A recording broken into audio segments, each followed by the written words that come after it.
Bismillahirrahmanirrahim. Assalamualaikum warahmatullahi wabarakatuh.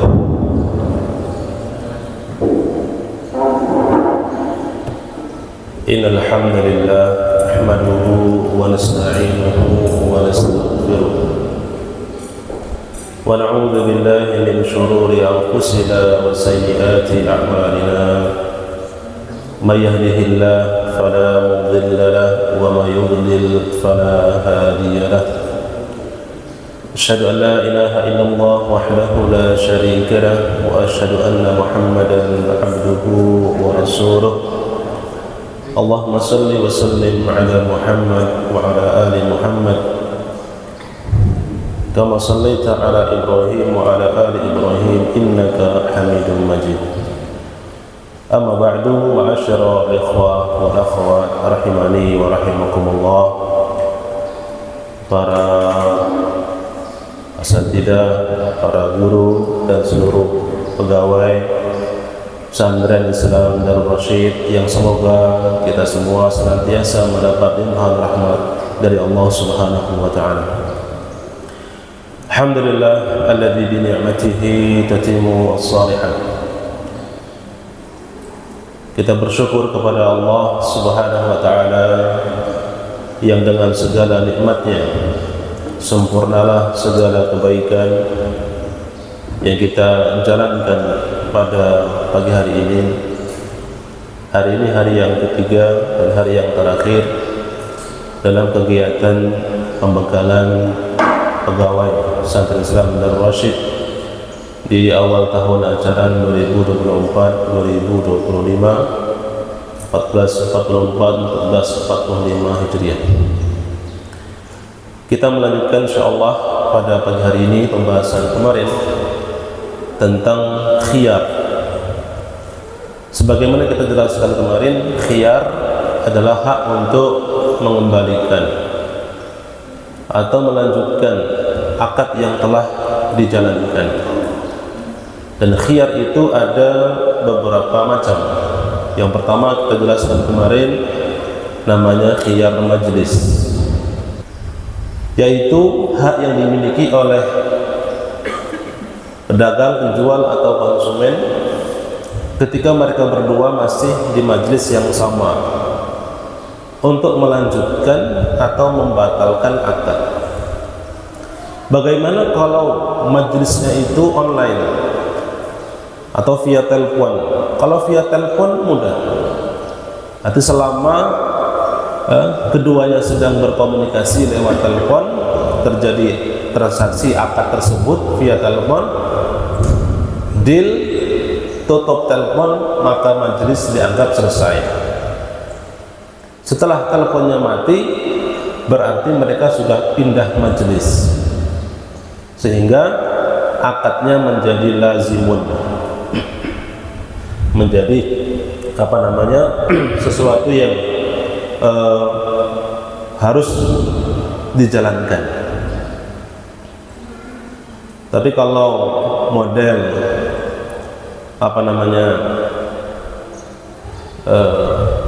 marketplace tentu berbeda ya. Majlis itu selama kita belum check out gitu ya. Kalau sudah check out, maka pada dasarnya sudah selesai akadnya, karena tidak ada percakapan di sana, di majelis yang berbeda.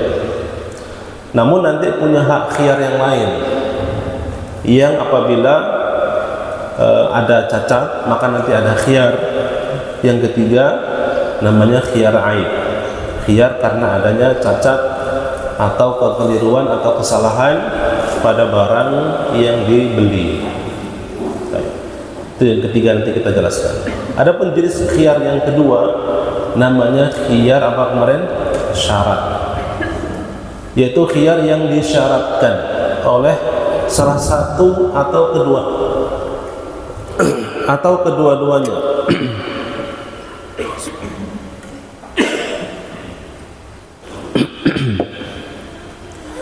Oleh salah satu atau kedua-duanya. Jadi pedagang boleh mensyaratkan, nanti konsumen juga boleh mensyaratkan. Ini yang kita jelaskan kemarin, cara yang digunakan untuk menggunakan atau mengambil fasilitas kredit secara syar'i. Dan saya dapat informasi dari Ustaz Rahmat ya, bahwa dulu di Saudi Arabia itu negara yang pertama kali menerapkan kredit, tapi dengan khiyar syarat ini. Pada awalnya tidak ada yang mau perusahaan-perusahaan itu, tapi ketika melihat margin keuntungannya itu tinggi dan tingkat retur pengembalian barang itu sangat kecil sekali, akhirnya berbondong-bondong perusahaan-perusahaan besar itu menerima model apa? Khiyar syarat ini. Ini jadi solusi bagi teman-teman yang punya akses, punya bisnis dalam penjualan properti atau kendaraan yang akan dikreditkan. Ini Masya Allah. Tapi nggak tahu di Indonesia apakah ada yang mau begitu atau tidak. Ini urusan lain. Tapi secara syariat itu solusi ya, dan sangat membantu. Kemudian yang ketiga, jenis yang ketiga, khiyar, namanya khiyar aib, yaitu hak untuk membatalkan akad ketika konsumen mendapati cacat. Cacat di sini ya secara umum maknanya adalah yang tidak sesuai. Bisa jadi memang ada cacat beneran ya, kalau sepeda bannya itu nggak bundar misalkan ya, atau peleknya penyok, itu cacat, atau tidak sesuai dengan spesifikasi. Kalau kita sekarang belanja online kan kita lihat itu spesifikasinya dulu, pesan warnanya merah kok yang datang hijau. Nah ini termasuk cacat kan, nggak sesuai dengan apa yang kita pesan kepada orang tersebut, kepada penjual tersebut. Meskipun sebenarnya ya bukan cacat, tapi dia adalah aib. Nah ini konsumen pembeli memiliki hak untuk memulangkan, membatalkan akad yang telah dilakukan karena adanya aib. Baik. Kemudian yang keempat, namanya khiyar tadlis, tipu muslihat. Tadlis artinya tipu muslihat. Kenapa ada khiyar tadlis?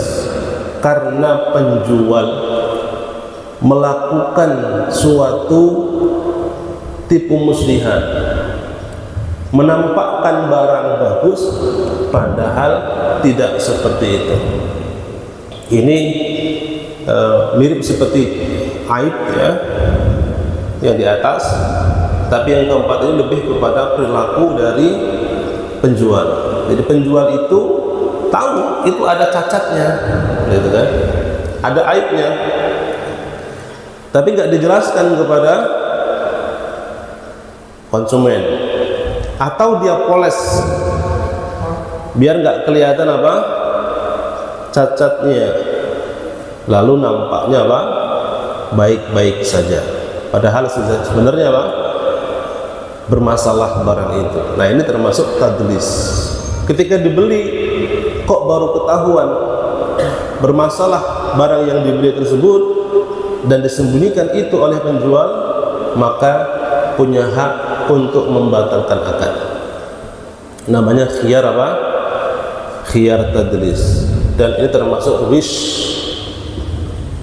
menipu, yang kata Nabi sallallahu alaihi wasallam, man ghasyana falaysa minna. Barang siapa yang menipu kami, maka bukan bagian daripada kami.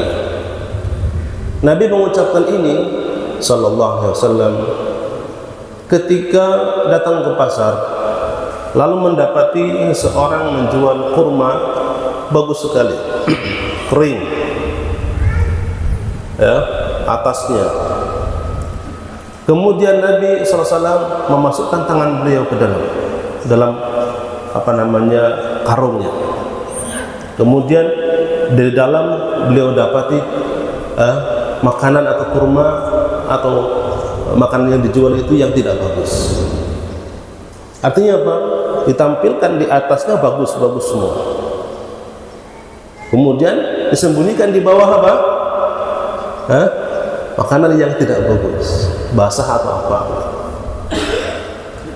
Maka Nabi mengatakan, man ghasyana falaysa minna. Barang siapa yang menipu kami, maka bukan bagian daripada kami. Ini termasuk ghish, menipu. Dan ini juga tidak hanya berlaku dalam muamalah jual beli. Ada sebagian ikhwan mengatakan dalam dunia pendidikan pun juga ada ghish, ya, ada ghish. Dan ini jangan kita lakukan di sini. Contohnya, sekolah kita jelas SD, SMP, SMA. Kalau ditanya ke dinas pendidikan, dicek ada nama kita. SD IT Subul Salam, SMA IT Darul Rasyid. Kita sekolah menengah atas. Itu yang kita tampilkan di mana-mana, di brosur kita dan seterusnya. Nah, kalau misalkan ada sekolah mengatakan kami SD A misalkan, tapi ternyata dari pembelajarannya, dari perizinannya itu bukan ke SD tapi ke PKBM. Apa PKBM itu? Kelompok belajar masyarakat itu ya, yang mana pendidikan yang berlangsung di lembaga itu adalah pendidikan kesetaraan. Berarti setara SD, setara SMP dan setara SMA. Sedangkan disampaikan kepada orang-orang bahwa itu adalah SD, SMP, SMA tanpa ada keterangan. Ini khawatir masuk ke dalam ghish. Kalau ada yang seperti itu, maka jelaskan semua sesuai dengan hakikatnya. Kalau memang bukan SD ya bukan SD, mau RA, mau Salafiyah Ula, ya nggak ada aibnya, ya kan? Semua sesuai dengan apa? Izin dari pemerintah gitu. Tapi jangan sebutkan apa yang tidak sesuai dengan hakikatnya, kecuali memang tidak tahu perbedaan antara SD dengan setara dengan SD, SMP setara dengan SMP, ya, beda. Nah, ini contoh ghish ya, semoga Allah memberikan taufik dan hidayah. Ini 4 jenis khiyar, namanya khiyar apa? Khiyar tadlis. Kemudian kemarin ketinggalan pembahasan yang penting juga terkait dengan syarat-syarat jual beli. Syarat-syarat jual beli beda dengan rukun jual beli. Kalau rukun jual beli kemarin ada berapa, kawan? Ada 3. Yang pertama, al-aqid, orang yang melakukan akad, yaitu penjual dan pembeli. Yang kedua, al-ma'qudu alaihi, sesuatu yang diakadkan. Yang ketiga, sighah, itu ijab qabul. Nah, ini yang kita bahas kemarin. Boleh enggak ijab qabul dengan perbuatan? Menurut mazhab Imam Syafi'i tidak boleh. Jadi antum nggak boleh belanja di minimarket, supermarket, nggak ada yang ngomong sama antum, ya. Cuman kan nggak ngomong sama sekali, dikasihkan HP begini selesai pembayarannya, pulang. Dan menurut jumhur ulama, ijab qabul dengan perbuatan itu sah hukumnya. Baik.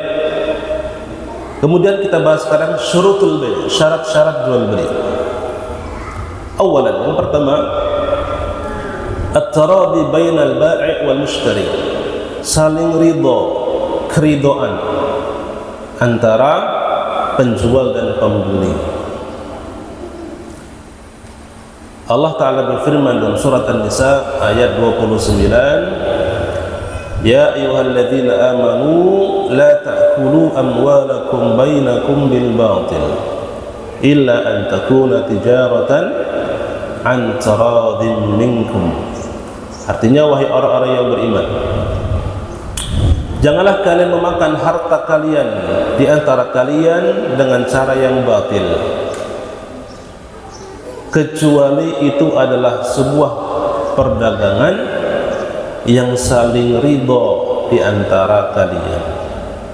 Di adanya keridhaan antara penjual dengan pembeli.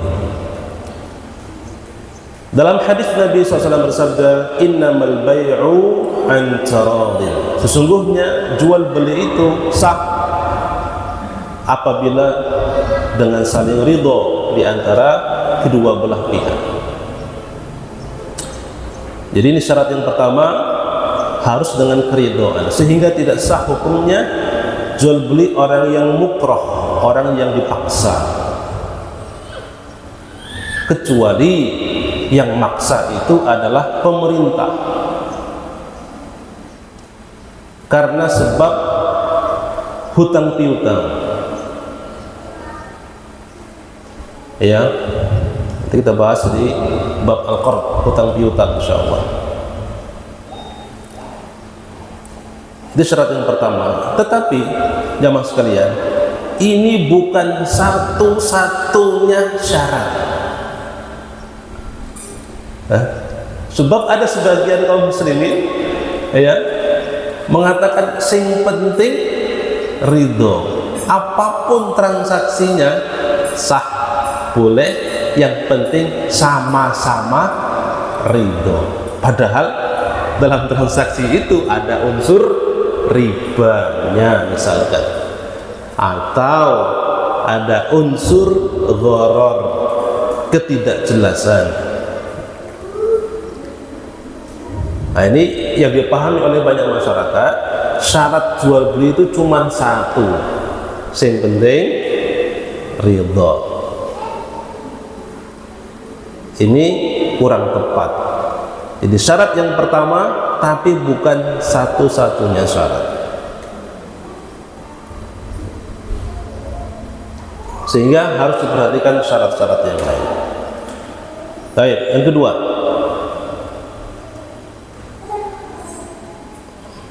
orang yang berakad haruslah seorang yang sudah baligh,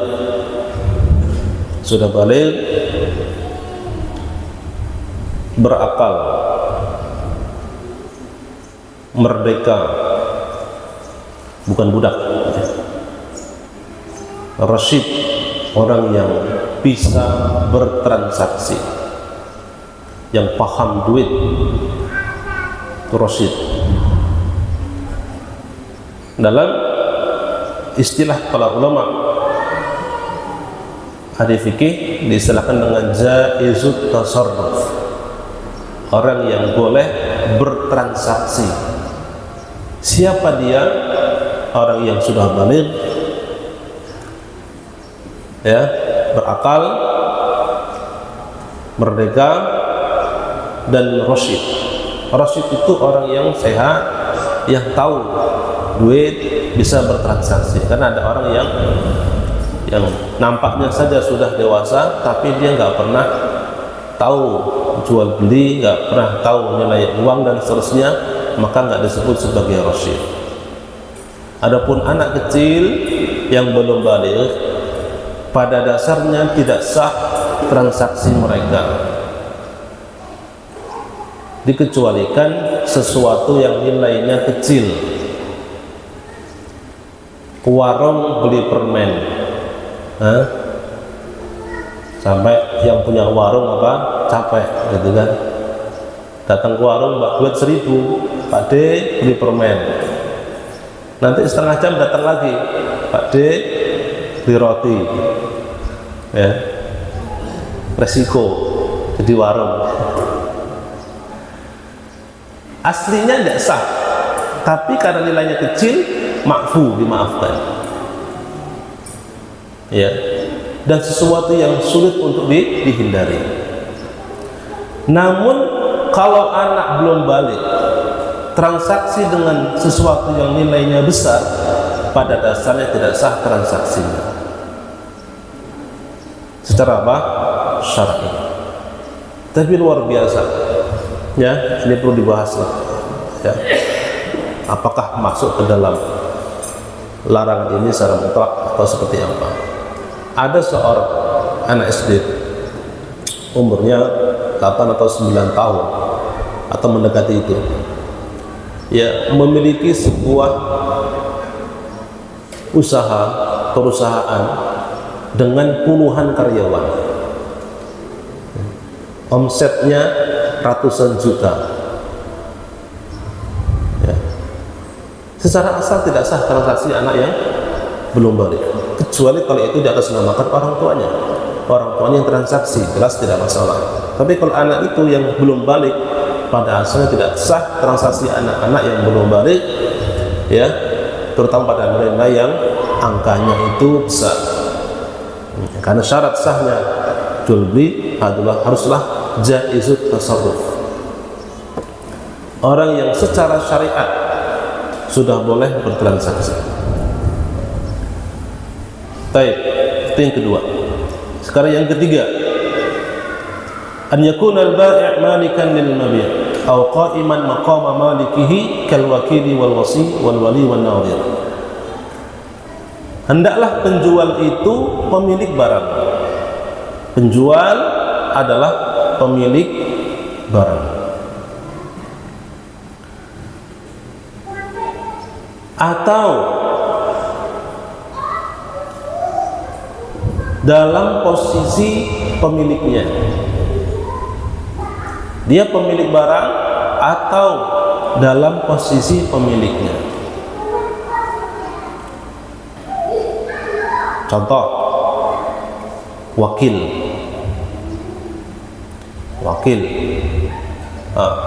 reseller, agen, subagen, distributor, itu semua Pak, wakil. Ya, wakil. Kalau reseller itu kan tidak harus punya barang, misalkan dia babnya wakil, menjualkan dari agen atau subagen, atau bahkan langsung distributor, ini boleh. Kenapa? Yaqumu maqama malik al-malik. Dia dalam posisi pemilik barang sebagai wakil. Nanti masuk ke dalam bab wakalah, perwakilan. Atau wasi, orang yang diberi wasiat.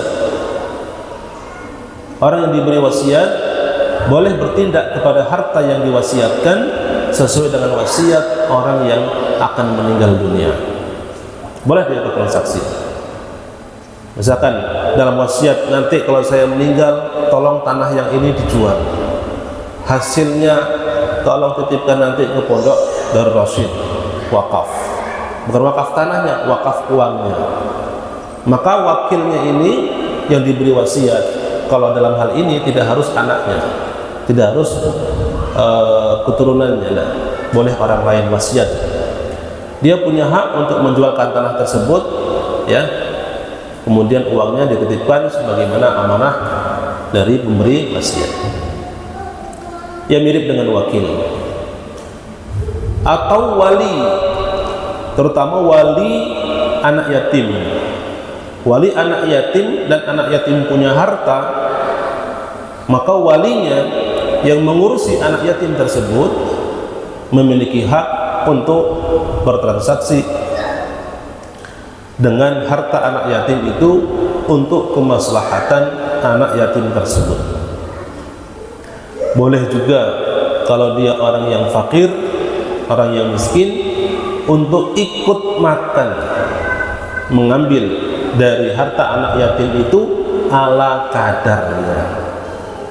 Tapi kalau dia mencukupkan, tidak mau mengambilnya, khairan lahum, lebih baik bagi mereka. Tapi boleh. Anak yatim, qadarullah, yatimnya ini kaya sebenarnya, punya harta banyak. Yang ngurusin ini nggak punya harta, butuh untuk makan dan minum sehari-hari. Dia punya usaha nggak mencukupi, maka boleh mengambil dari harta anak yatim itu apa yang mencukupi kebutuhan dia dan anak yatim tersebut secukupnya. Tapi kata Allah, kalau dia tidak mengambilnya, maka itu lebih baik. Tapi boleh dia, anak yatim punya harta, dijual untuk kebutuhan anak yatim. Anaknya mau masuk sekolah, masuk pondok, butuh dana. Ini yang walinya ini nggak punya dana. Gimana loh? Dia kan punya motor, ya motornya dijual, dapat berapa sekian untuk kebutuhan masuk ke pondok. Boleh tidak? Boleh. Meskipun anak yatim itu belum baligh. Dan orang ini sebagai wali berkedudukan seperti pemilik barang. Itu boleh. Baik. Kalau tidak, maka tidak sah seorang menjual apa yang tidak dia miliki. Nabi SAW bersabda kepada sahabat Hakim bin Hizam radhiyallahu ta'ala anhu, la tabi' ma laysa indak, jangan kau menjual apa yang tidak ada padamu. Jangan kau menjual apa yang tidak ada padamu. Ya. Baik.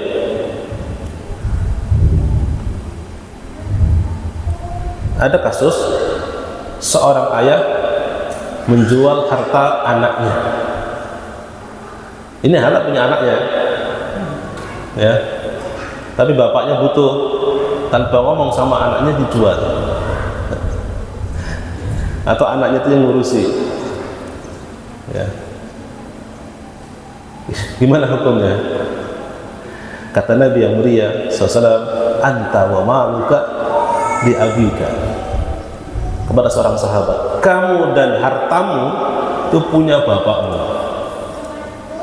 Tadi dijelaskan oleh para ulama, hal ini apabila yang pertama, tidak menimbulkan mudarat bagi anak tersebut. Terlebih apabila anak tersebut sudah memiliki keluarga, dia sudah punya kewajiban menanggung istri dan anak-anaknya. Itu kewajiban yang pertama bagi laki-laki, menanggung istri dan anak-anak. Yang pertama, tidak menimbulkan mudarat bagi sang anak, maka sah hukumnya. Ya. Yang kedua, dilakukan karena adanya hajat atau kebutuhan. Jadi bukan untuk memperkaya diri, tapi karena ada apa? Ada hajat. Tapi bagaimana kalau itu harta aslinya pemberian orang tua? Udah dikasihkan sama apa? Anaknya, kemudian dijual lagi sama apa? Bapaknya. Ya.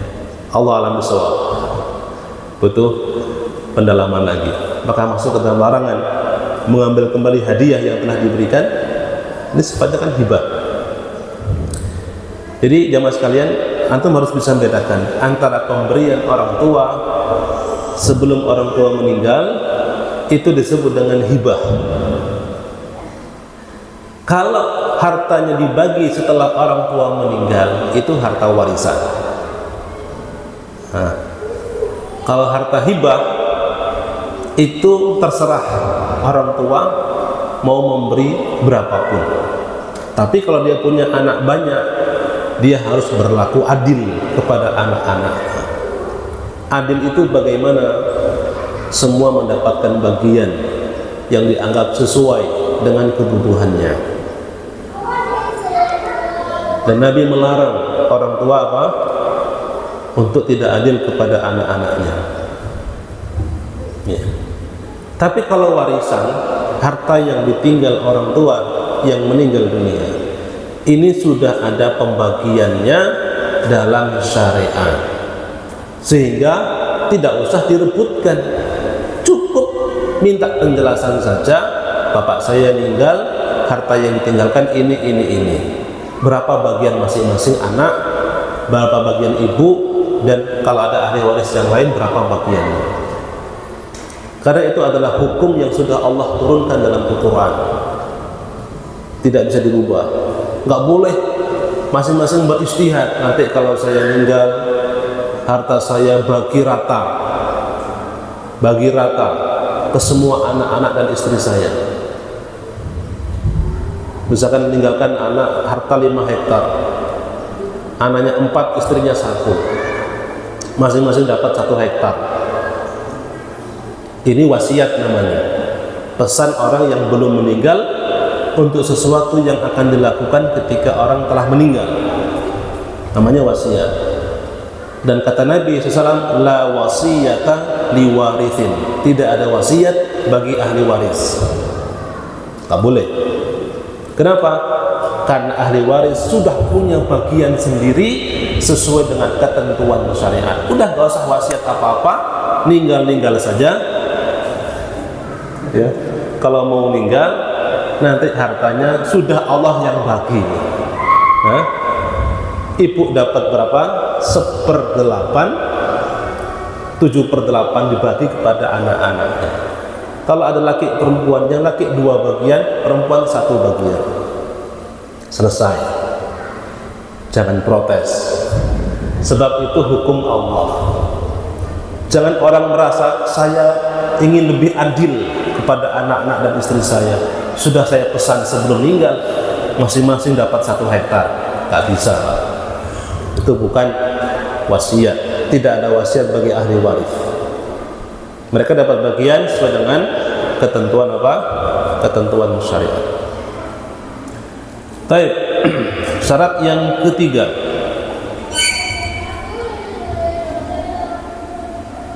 barang yang dijual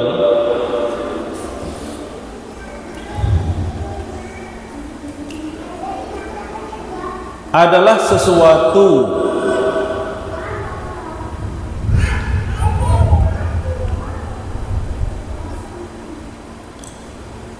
yang mubah,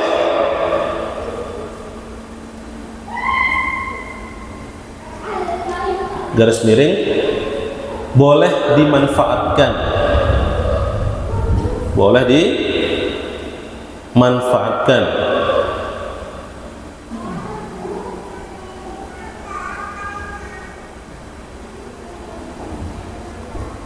Baik. Maksudnya gimana?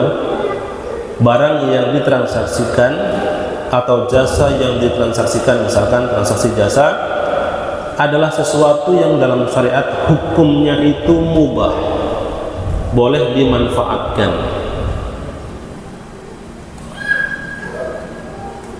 Berarti sesuatu yang dianggap punya manfaat tapi dalam syariat itu manfaat yang haram, tidak boleh ditransaksikan, tidak sah transaksinya. Nah, disitulah nanti ada beda. Misalkan, mohon maaf, gitar, alat musik, dalam mazhab jumhur ulama, gitar itu masuk ke dalam jenis akad yang kedua terkait dengan keabsahannya. Dia masuk akad yang fasid, sehingga tidak sah sama sekali transaksi gitar. Tapi dalam mazhab Imam Abu Hanifah, gitar masuknya ke dalam fasid tapi bukan batil. Fasid itu sah tapi berdosa. Kalau batil tidak sah sama sekali. Ya, tapi dapat jumhur ulama masuk ke dalam fasid, tidak sah sama sekali. Sebab meskipun dia punya manfaat, tapi manfaatnya manfaat yang haram. Dan mohon maaf jamaah sekalian, hafizakumullah, silakan merujuk kepada fikih semua madhab, 4 madhab yang ada terkait dengan hukum musik. Semua menjelaskan hukumnya adalah haram, tidak boleh. Dan sahabat Ibnu Mas'ud radhiyallahu taala anhu mentafsirkan lahwal hadis, ucapan yang sia-sia, dengan al-ma'azif, yaitu alat-alat musik. Dan Rasulullah sallallahu alaihi wasallam pernah mengabarkan dalam sebuah hadis yang sahih riwayat Imam Bukhari dan Ashabus Sunan, beliau bersabda, la yakunanna fi ummati aqwamun yastahilluna al-hirra wal harira wal khamra wal ma'azif. Kelak akan datang dari umatku suatu kaum yastahilluna al-hirra, mereka menghalalkan perbuatan zina, wal harira, kain sutra, wal khamra, khamr, minuman keras, wal ma'azif, dan alat-alat musik. Hadis ini disebutkan Imam Bukhari rahimahullah dalam kitab sahihnya mu'allaqan, secara mu'allaq. Ini istilah ilmu hadis, ya, yaitu adanya keterputusan antara beliau dengan guru beliau, namanya Hisham ibn Ammar. Akan tetapi hadis ini mausul, bersambung sanadnya fi sunan, dalam kitab-kitab sunan, kitab hadis namanya sunan,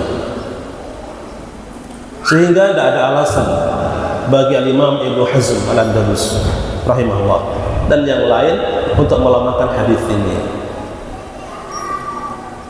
Maka semua yang berkaitan dengannya adalah haram, dan ini harus kita berusaha untuk meninggalkan.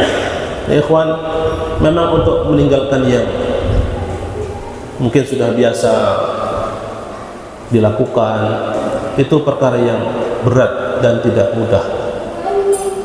Tapi Nabi kita sallallahu alaihi wasallam pernah bersabda, man taraka syai'an lillah awwadahu Allahu khairan minhu. Artinya, barang siapa yang meninggalkan sesuatu karena Allah, Allah akan menggantinya dengan yang lebih baik. Ya. Dan itu diantara fitnah dan godaan syaitan kepada Bani Adam, sesuatu yang melalaikan mereka dari zikrullah. Berusaha kita tinggalkan, ganti dengan yang lebih bermanfaat, ganti dengan murattal, ya, mendengarkan ayat-ayat Allah Subhanahu wa ta'ala, atau dengan kajian-kajian yang bermanfaat, yang menghidupkan hati kita, bukan sesuatu yang membuat hati kita mengeras atau bahkan mati, na'udzubillah min dzalik. Baik. Kemudian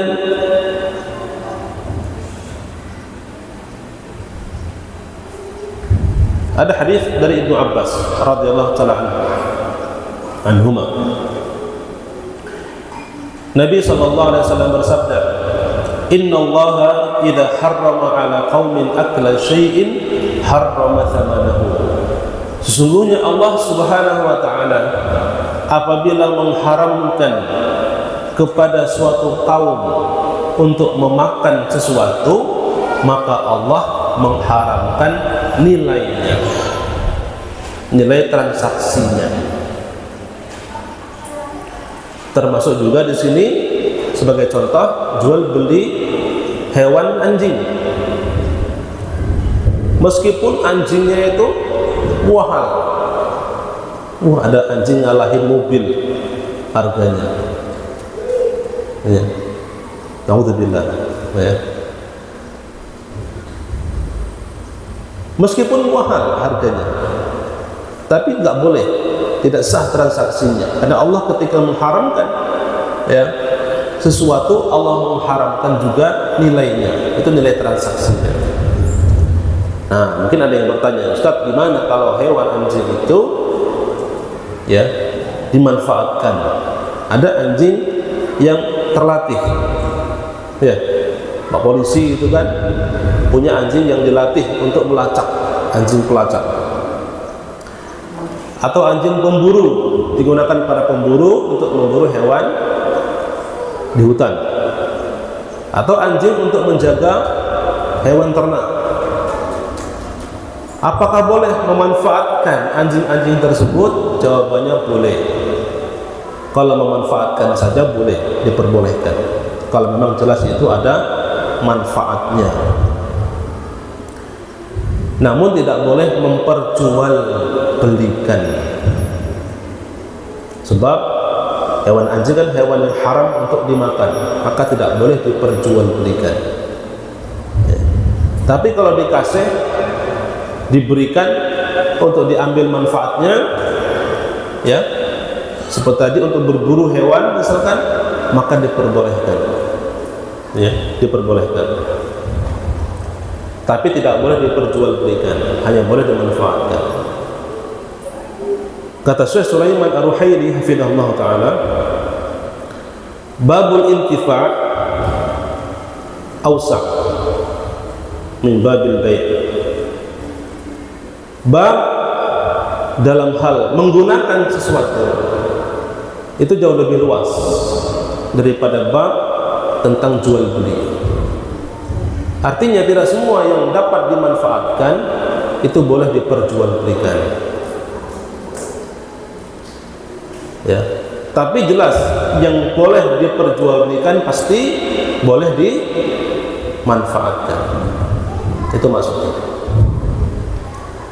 Baikkan ikhwan, ya, terkait dengan keutamaan ilmu, meskipun ini bukan perbandingan yang benar-benar sama. Bagaimana dalam syariat seekor anjing saja, hewan anjing yang terlatih, terdidik, ya, kemudian berburu hewan, dapat hewan itu, kemudian sampai mati hewannya, maka halal hewan tersebut, ya, bagi majikan yang telah mengutus hewan anjing ini. Tapi kalau ada hewan anjing yang bukan terlatih, hewan anjing liar, berburu, kemudian ditemukan oleh manusia hewan yang diburu tersebut dagingnya haram, tidak diperbolehkan. Dibedakan dalam syariat antara hewan anjing yang terlatih, yang berilmu, dengan hewan anjing yang sama sekali tidak berilmu, tidak terlatih. Dibedakan. Yang ini buruannya halal, yang itu buruannya haram.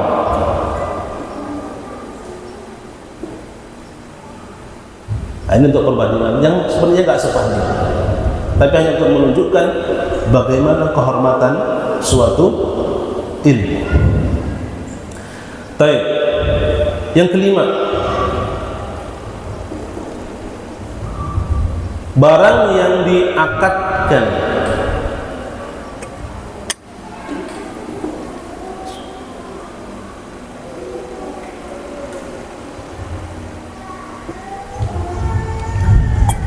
Mampu untuk diserahkan.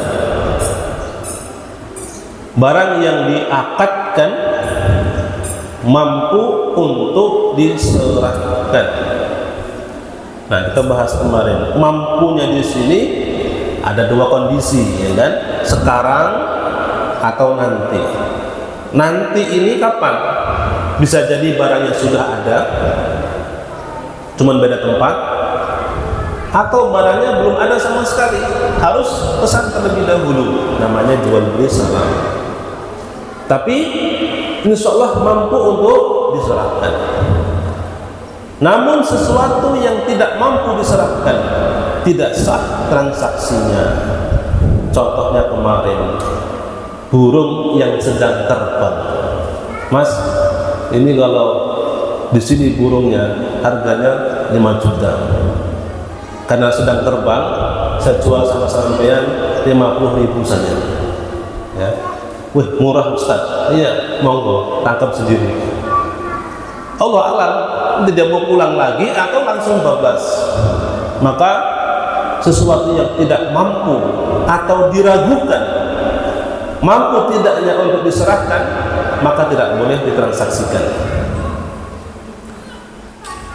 Ya, contoh lain, ya, beli ikan di kali, sungai, ya, bukan di kolam, di sungai, ya, bayar dulu. Kamu mau ikan lele enggak? Ya, boleh. Satu ekornya 10.000 saja. Terus mana barangnya? Ikannya mana? Nanti saya mancing dulu. Ya, tapi uangnya duluan gitu kan. Ya, saya perlu uang gitu kan.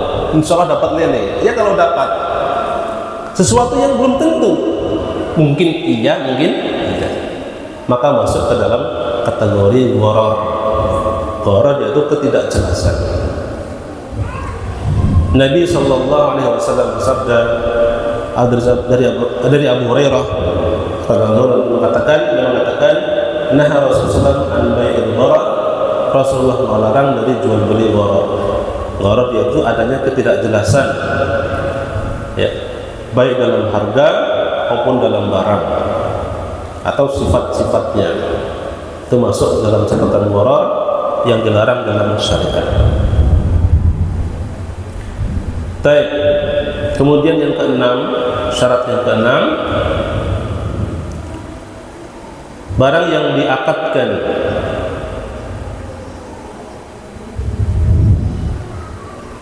telah diketahui oleh kedua pihak. Jadi barang yang diakadkan telah diketahui oleh kedua pihak. Bagaimana cara mengetahuinya? Kan masing-masing. Bisa dengan melihatnya, ya, secara langsung, atau dengan mengetahui spesifikasi atau sifat-sifatnya. Meskipun barangnya kita belum lihat langsung, hanya lihat gambarnya, kemudian keterangannya, ini HP berapa RAM, RAM-nya berapa, baterainya berapa, dan seterusnya. Namanya spesifikasi. Kan HP-nya kita nggak lihat langsung, hanya lihat gambar dan catatan keterangan produk tersebut. Tapi sudah cukup. Yang penting baik penjual maupun pembeli sudah tahu barang yang ditransaksikan dan jelas sejelas-jelasnya.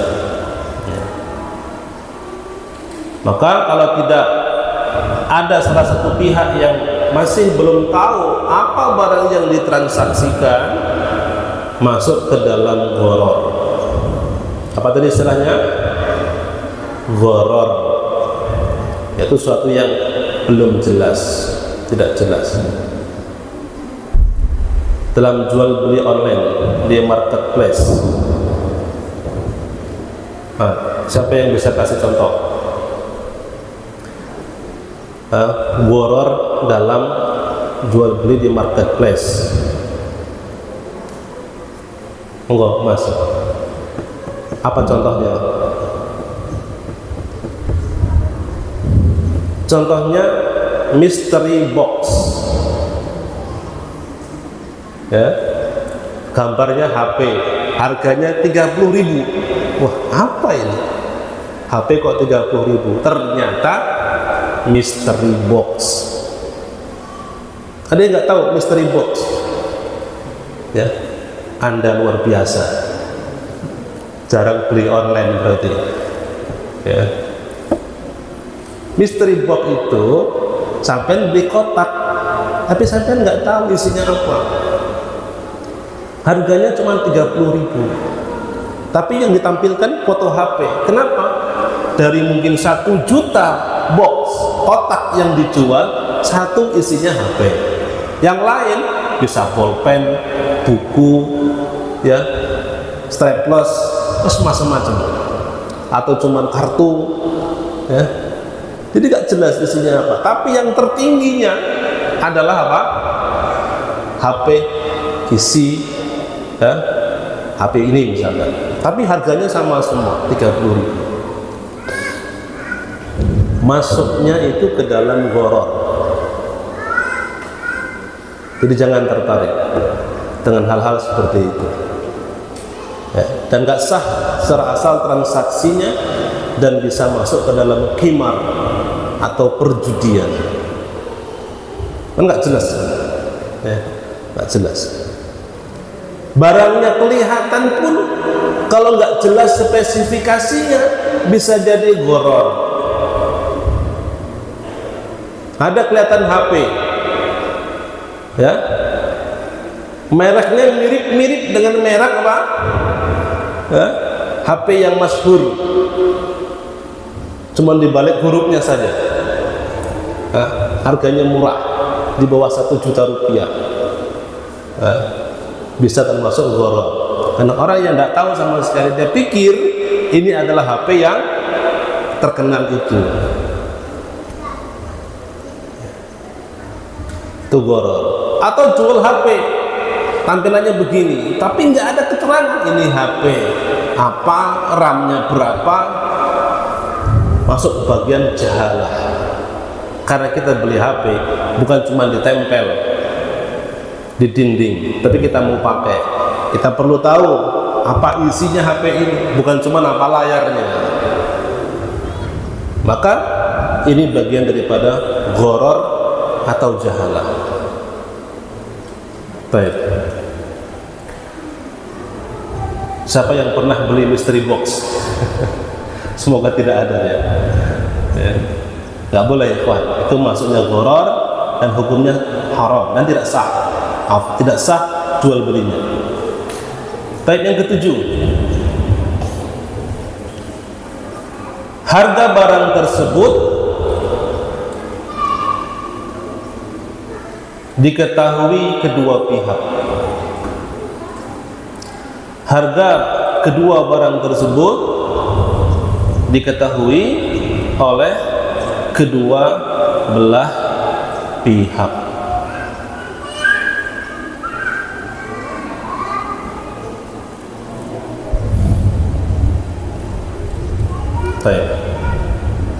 Ini syarat atau syarat yang terakhir dari syarat-syarat jual beli. Sehingga kita kembali ke yang pertama, bahwa saling ridho antara penjual dan pembeli bukanlah satu-satunya syarat,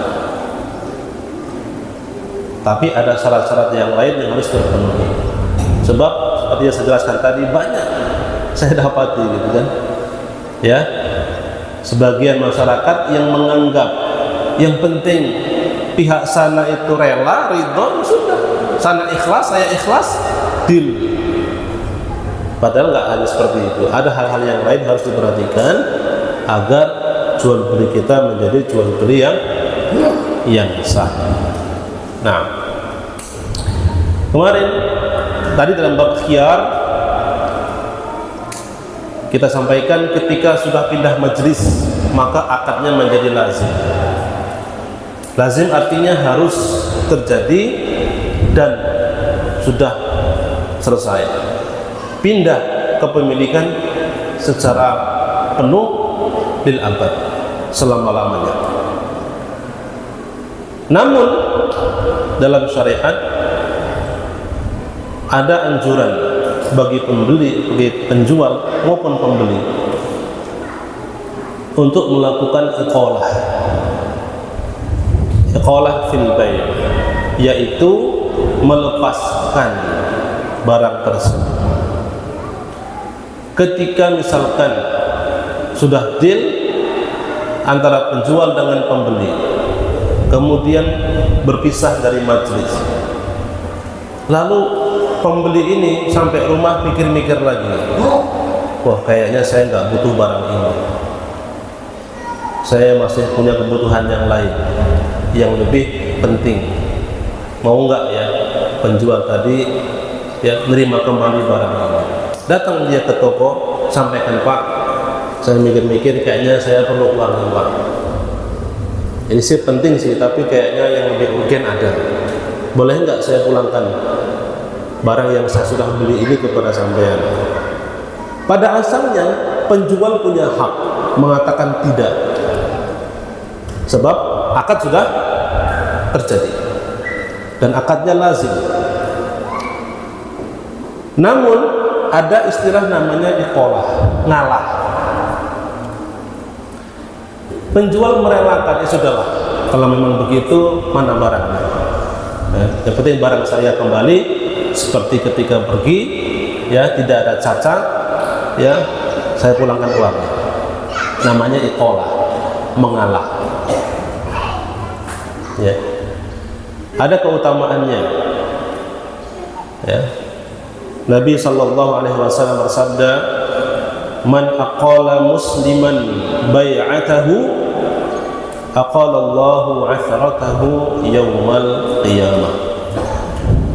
Barang siapa yang melakukan iqalah kepada seorang muslim, maka Allah akan melupakan, mengampuni dosa-dosa dan ketergelincirannya pada hari kiamat.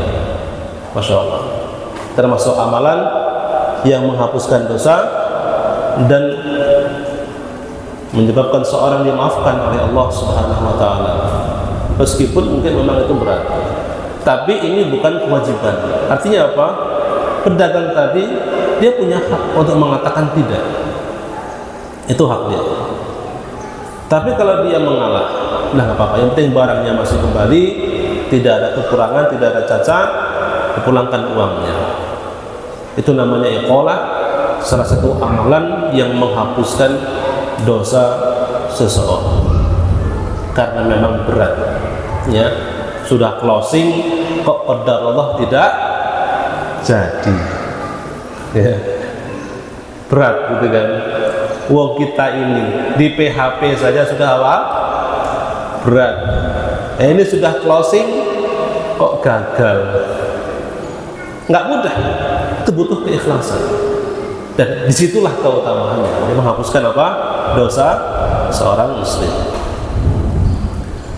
Baik, ikhwani fillah rahimani wa rahimakumullah.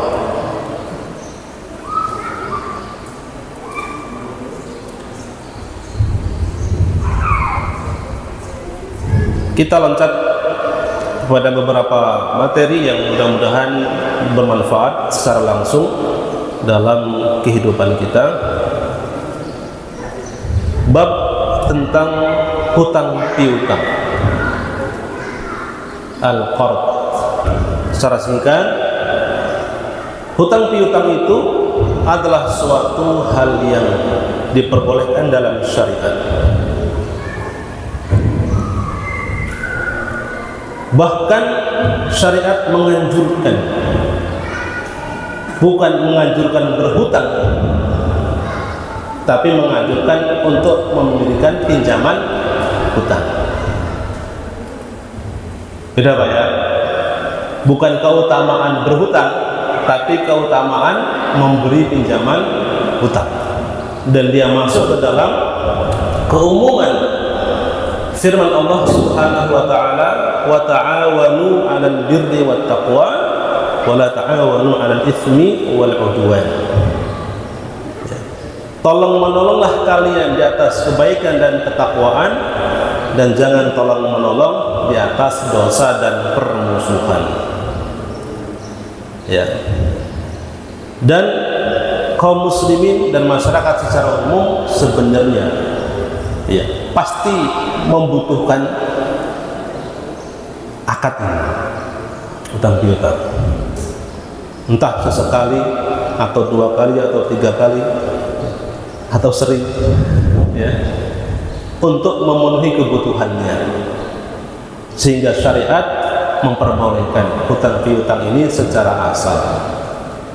Ya, dulu para ulama salaf sangat mudah dalam memberikan hutang, karena yang berhutang juga punya ilmu dan etika.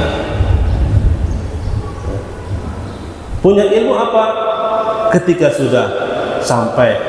sudah punya uang untuk menutupi hutang, mereka segera melunasi hutang mereka,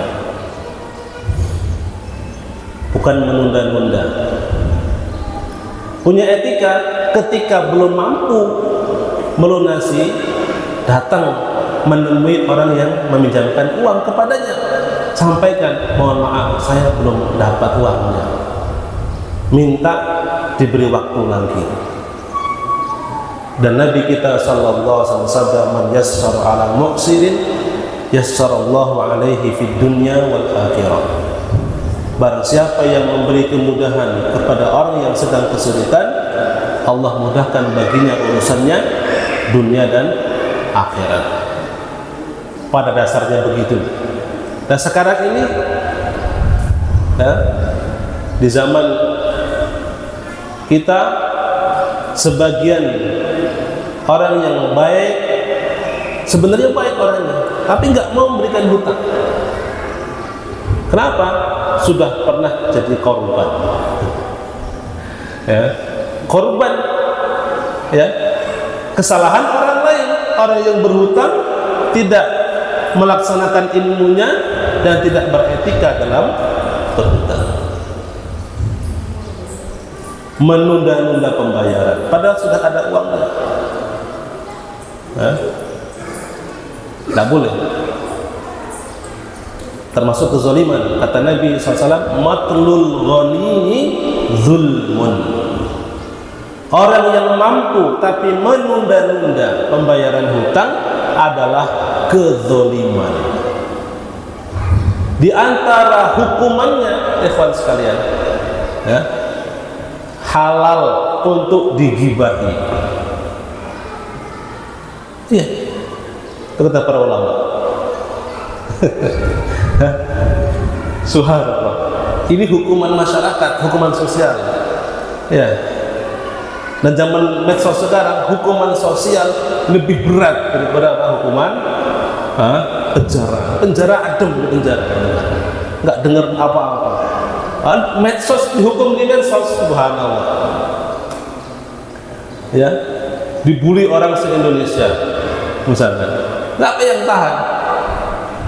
Tapi ada juga yang tahan, bahkan cengar-cengir gitu kan, ya, udah pakai baju kuning masih bisa ketawa, subhanallah. Itu di Indonesia,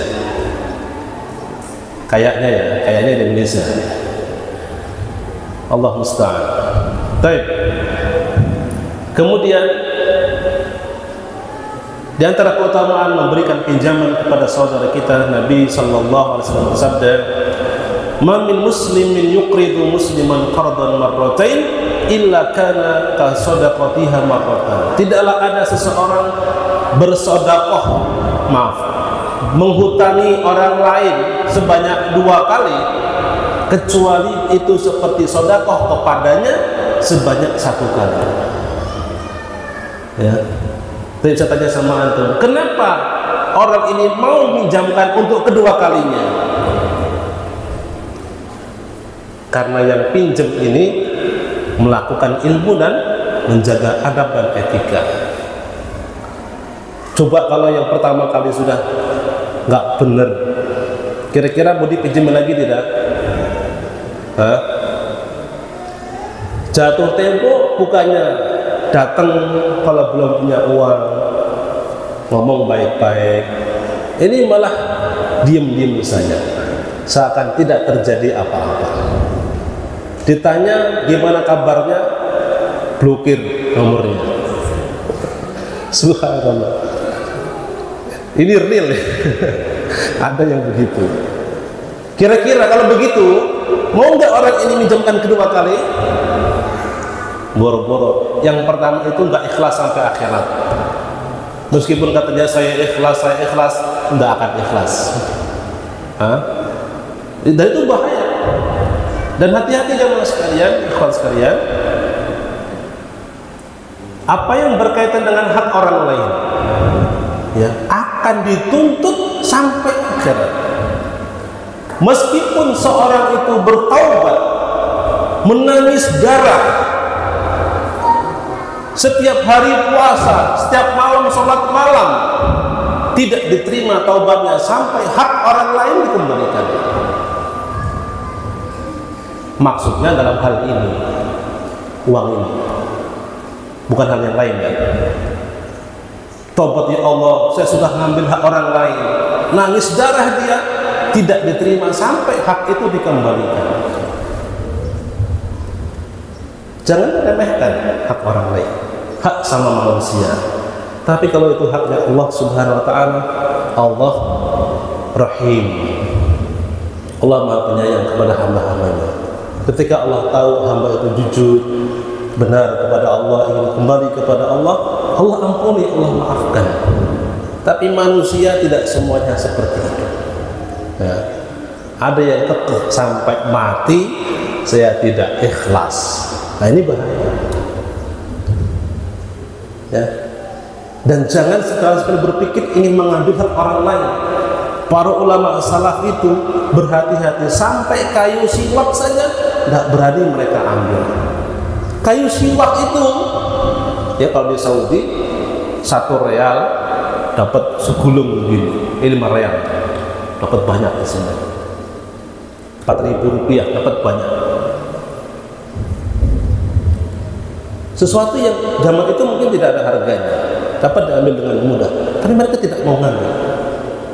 Bahaya mengambil hak orang lain, meskipun orangnya tidak tahu, tapi Allah Maha tahu.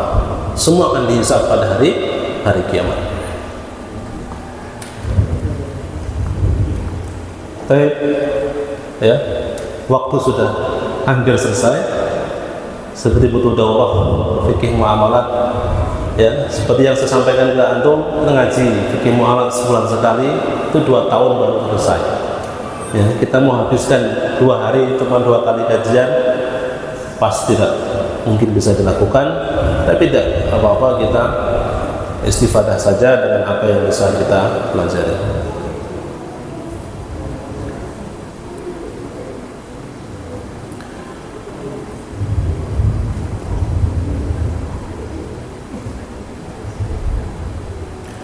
Terkait belanja, ada pertanyaan terkait belanja di Shopee.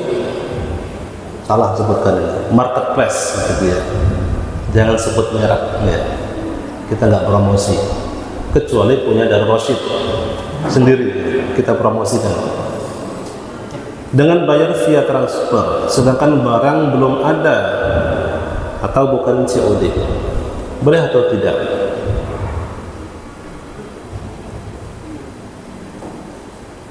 Jawabannya diperbolehkan insyaallah ta'ala, selama itu bukan sesuatu yang masuk ke dalam barang-barang ribawi yang satu jenis dan satu macam. Kita belum sampai di sana ya, tentang riba ya, sepanjang ya.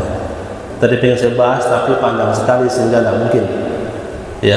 Contohnya beli uang dengan uang ya, antum beli dolar online lewat marketplace, tidak boleh, karena boleh beli uang meskipun beda selisih, beda pengeluaran, rupiah dengan dolar misalkan, itu boleh selisih, boleh 1 dolar dengan 10.000 atau 15.000 rupiah Indonesia, itu boleh.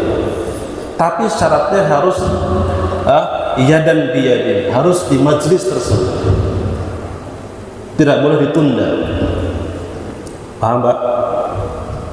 Kalau antum beli online kan tidak mungkin itu yadan biyadin, pasti nunggu beberapa hari baru datang uang dolarnya, karena rupiah dengan dolar sama-sama nilai tukar,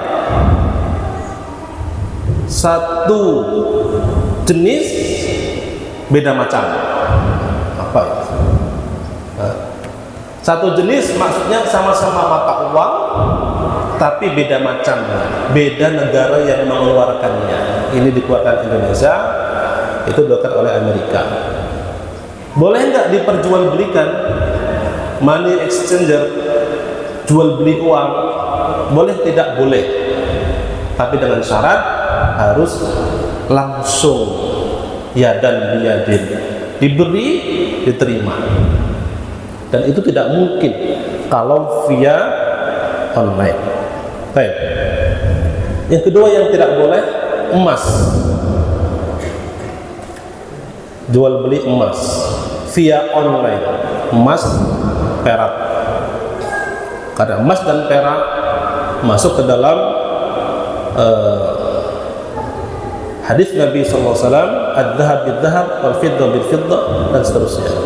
6 komoditi ribawi yang uang kertas zaman sekarang itu dikiaskan dengan emas dan perak zaman Nabi sebagai nilai tukar. Baik. Sehingga tidak boleh membeli emas secara online. Demikian pula dengan perak, emas dan perak.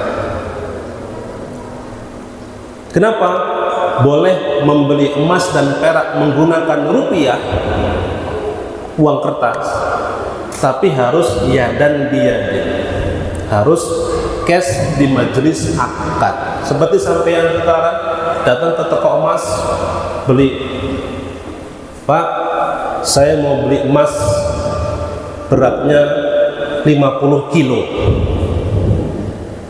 Kata pedagangnya, saya itu. Nah, ya, beratnya berapa? 50 kilo. Enggak. Saya mau beli emas, boleh, silakan pilih. Deal, ambil ini, ya sudah, saya mau yang ini. Berapa? Hitung harganya 2 juta. Siap, keluarkan uang 2 juta, ambil emasnya. Itu boleh. Tapi kalau beli emas online, hal yang pasti tidak bisa kita dapatkan, mendapatkan barang secara langsung, kecuali sampeyan beli emasnya online tapi tokonya di depan sampeyan, ya, ecak-ecaknya aja beli apa online, padahal sampeyan sedang di toko emasnya. Kan gitu biasanya, supaya kayaknya ada pembeli online gitu kan, ya, ada algoritmanya, ya. Udah, sampai beli online saja, toko saya, ini tokonya, ya. Bisa dipahami, Pak? Sampai di toko emas, kata pedagangnya, Pak, sampai beli online saja, toko saya ini, tolong lewat online. Hah? Lewat marketplace, bayar di situ, langsung dikasih emasnya sekarang. Nah, itu nggak masalah. Tapi yang tidak boleh ketika ada jeda waktu antara pemberian emas dengan pemberian uang tersebut. Baik. Adapun yang tidak termasuk barang-barang ribawi atau barang ribawi tapi sudah beda jenis, nggak masalah. Barang datang belakang. Sampean beli beras, beli kurma. Kurma itu komoditi ribawi. At-tamru bit-tamri, kata Nabi SAW. Kurma dengan kurma harus sama kiloannya, harus di majelis akad. Tapi uang sama kurma itu sudah beda jenis. Uang itu nilai tukar, sedangkan kurma makanan pokok yang dapat disimpan dalam waktu yang lama jenisnya, macam jenisnya. Sehingga boleh beli kurma tidak langsung ada di situ kurmanya, bisa datang beberapa hari lagi. Bisa dipahami, Pak? Nah, ini pembahasan mengenai 6 komoditi ribawi. Tapi kalau barang-barang itu tidak ada hubungan sama sekali dengan barang-barang ribawi, maka nggak masalah. Sampai beli HP, HP itu nggak ada hubungan sama itu dengan apa? Ribawi. Ya, mau tuker HP cengpo, ya, dengan HP smartphone sekarang ditukar begitu saja boleh, meskipun selisih harga. Karena yang dijual bukan uangnya tapi HP-nya yang ditukar. Tidak masalah. Apalagi dan semuanya. Jadi sedikit yang tidak boleh. Yang tidak boleh adalah barang yang ribawi yang harus cash di majelis akad pemberiannya. Kalau kita bayar pakai uang rupiah, berarti hubungannya hanya dua.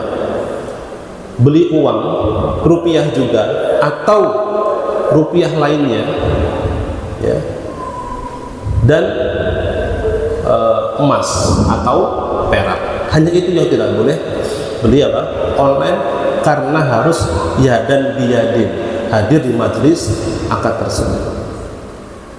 Tapi dalam bab ilmiah harus saya sebutkan bahwa sebagian ulama, termasuk setahu saya MUI, Majelis Ulama Indonesia, mengatakan boleh membeli emas online karena emas itu bukanlah nilai tukar. Sekarang tidak ada orang tukar membeli sesuatu dengan emas, tapi pakai nilai tukar yang lain, yaitu apa? Rupiah, real, dolar, dan seterusnya. Jadi emas itu sebagai sebuah komoditi, paham Pak? Sebuah barang yang diperjualbelikan. Ini menurut sebagian ulama kontemporer, diantaranya setahu saya MUI, Majelis Ulama Indonesia, mengfatwakan seperti itu. Tapi bagaimana yang rajih? Yang rajih adalah dia adalah standar dan berkaitan secara langsung dengan nilai tukar. Apakah setiap negara bisa dengan bebas mencetak uangnya? Saya tanya, kenapa kok Indonesia banyak utang? Cetak saja uang sebanyak-banyaknya untuk bayar apa? Utang. Bolehkah seperti itu? Gimana ya Pak? Kan nggak boleh. Tapi ada standar di sana. Standar. Ya. Ada dasar untuk sebuah negara boleh mencetak uang. Di antaranya simpanan emas. Simpanan apa? Emas.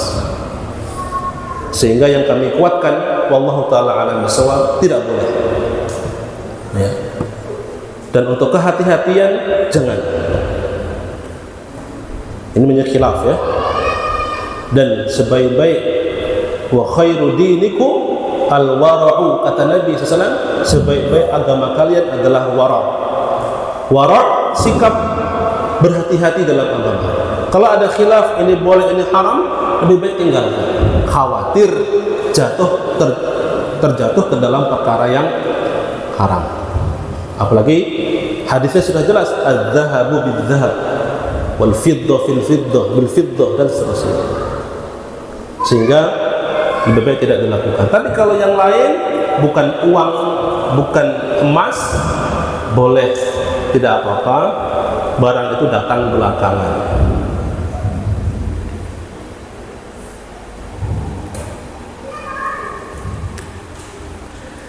Ini pertanyaannya ya, dikit tapi jawabannya harus panjang. Sedangkan antum semua harus ngopi.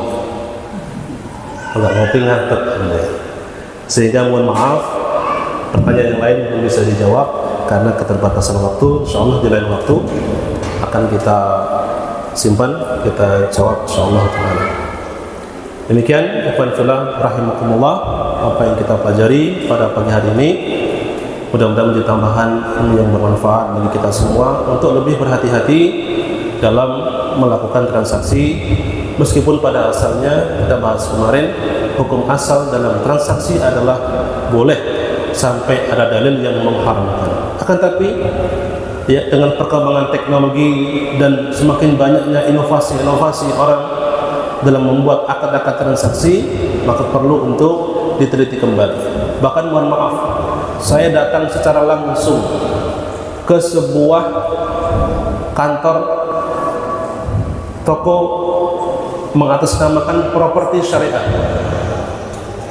Saya ingin cross check karena ini teman, maksudnya ikhwan. Saya datang, saya pengen tanya, pengen tahu bagaimana akad yang antum jalankan dalam properti syariah yang antum kerja di situ. Dia jelaskan begini. Terus pendanaan antum dari mana? Kan paling penting pendanaan. Anak kira itu masya Allah gitu kan, jadi perusahaan yang memang modalnya tidak terbatas. Katanya kami menggandeng sebuah bank syariah, Ustaz. Oh, begitu. Ya. Jadi menggandeng bank syariah untuk pembiayaan. Gimana? Bank syariah kita ajak untuk membeli barang yang telah dipesan oleh konsumen. Ya, saya paham. Sampai di sini saya paham. Kenapa? Selama bank itu masih di bawah OJK, ya, maka tidak akan bisa apa? Benar-benar apa? Syariah. Paham jemaah? Ada aturan, nggak boleh, ya, penyedia jasa keuangan membelikan, dia beli atas nama dia, nggak bisa. Dia beli atas nama konsumen, itu bukan beli, membelikan namanya, ya kan? Beda kalau dia beli atas nama dia, sah, dijual sama orang, itu jual beli.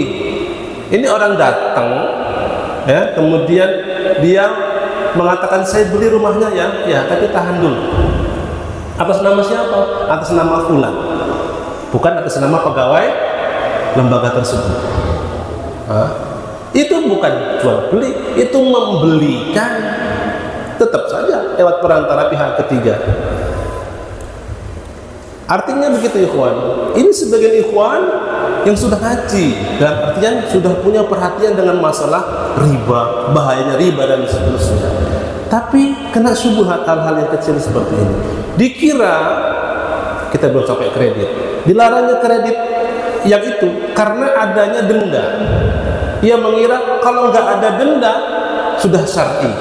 Enggak begitu konsepnya. Bagaimana konsep yang benar? Kita ngaji insyaallah di lain waktu. Setuju? Sudah ngantuk nggak ya? Setuju? Dan insyaallah ta'ala demikian kita akhiri. Dan insyaallah kita nanti akan mengaji bersama dengan Ustaz kita, Ustaz Rabi' Abu Rabi'ah hafizahullah ta'ala. Kita akhiri, subhanakallahumma bihamdika asyhadu an la ilaha illa anta astaghfiruka wa atubu ilaik. Assalamualaikum warahmatullahi wabarakatuh.